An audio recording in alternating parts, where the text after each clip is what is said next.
السلام علیکم ورحمۃ اللہ وبرکاتہ۔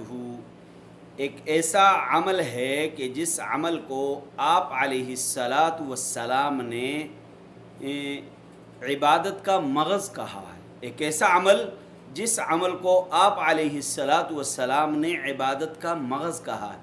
آپ سوچیں گے کہ یہ عبادت کا مغز نماز پڑھو، اس کا مغز تلاوت کرو، اس کا مغز حج کرو، اس کا مغز روزہ رکھو، اس کا مغز زکوٰۃ دو، اس کا مغز صدقات دو، جتنی بھی عبادات ہیں اس کا مغز کیا ہے؟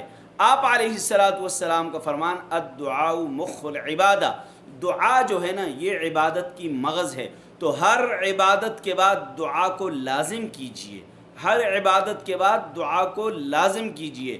لوگوں سے مانگنے پہ لوگ ناراض ہوتے ہیں، رب سے نہ مانگو تو رب ناراض ہوتا ہے، اس لیے اپنے رب سے ضرور مانگا کرو۔ ایم بابو کا پیغام۔